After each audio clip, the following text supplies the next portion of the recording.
श्री कृष्णा। हमारे चैनल रंग बिरंगी दुनिया में आप लोग का मैं बहुत बहुत बहुत स्वागत करती हूँ। तो आज फिर मैं कार्तिक मास अध्यात्म कथा अध्याय 8 लेकर आई हूँ। तो आइए सुनते हैं इसकी कथा। जिसकी दया से सरस्वती भाव रही उपजाए, कार्तिक महात्म्य का कमल लिखे 8वां अध्याय। जो पढ़ेगा सुनेगा इसे वह होगा भव से पार।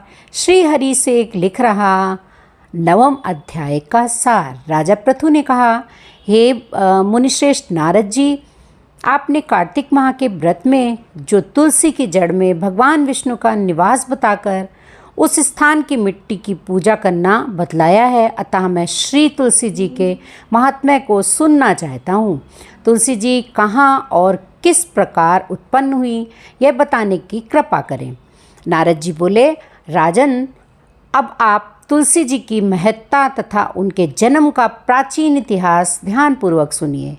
एक बार देवगुरु बृहस्पति और देवराज इंद्र भगवान शंकर का दर्शन करने कैलाश पर्वत की ओर चले। तब भगवान शंकर ने अपने भक्तों की रक्षा करने के लिए जटाधारी दिगंबर का रूप धारण कर उन दोनों के मार्ग में अवरोध उत्पन्न किया। यद्यपि वे तेजस्वी, शांत, लंबी भुजा और चौड़ी छाती वाले और वर्ण अपने विशाल नेत्रों से युक्त तथा सिर पर जटा धारण किए वैसे ही बैठे थे, तथापि उन भगवान शंकर को ना पहचान कर इंद्र ने उससे उसका नाम व धाम आदि पूछते हुए कहा कि क्या भगवान शंकर अपने स्थान पर हैं या कहीं गए हुए हैं। इस पर तपस्वी रूप भगवान शिव कुछ नहीं बोले। इंद्र को अपने त्रिलोकीनाथ होने का गर्व था। उसी अहंकार के प्रभाव से वह चुप किस प्रकार सह सकता था। उसने क्रोधित होते हुए उस तपस्वी को गुड़क कर कहा, अरे, मैंने तुझसे कुछ पूछा है और तू उसका उत्तर भी नहीं देता।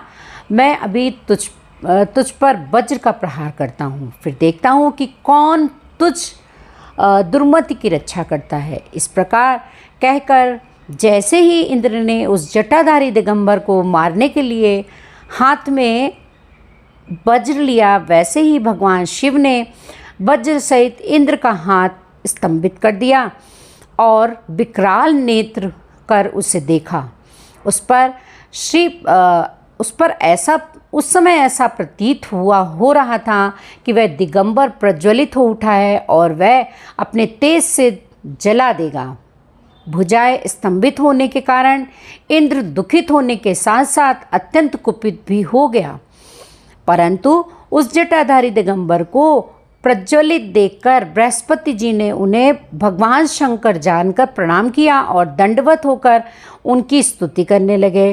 बृहस्पति भगवान शंकर से कहने लगे, हे दीनानाथ, हे महादेव, आप अपने क्रोध को शांत कर लीजिए और इंद्र के इस अपराध को क्षमा कर दीजिए।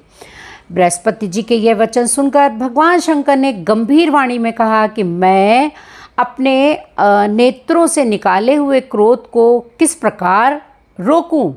तब बृहस्पति जी ने कहा, भगवान, आप अपना भक्तवत्सल नाम सार्थक करते हुए अपने भक्तों पर दया कीजिए।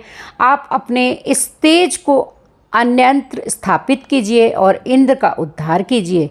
तब भगवान शंकर गुरु बृहस्पति जी से बोले कि मैं तुम्हारी स्तुति से अत्यंत प्रसन्न हूँ। तुमने इंद्र को जीवन दान दिलवाया है।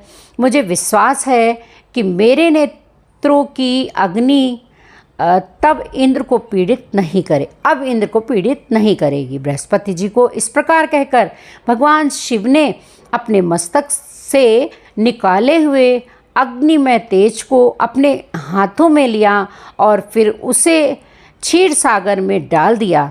तत्पश्चात भगवान शंकर अंतर्ध्यान हो गए। इस प्रकार जिसको जो जानने की कामना थी उसे जानकर इंद्र तथा बृहस्पति अपने अपने स्थान को चले गए। कार्तिक माह महात्म्य के 9वां अध्याय समाप्त हुआ।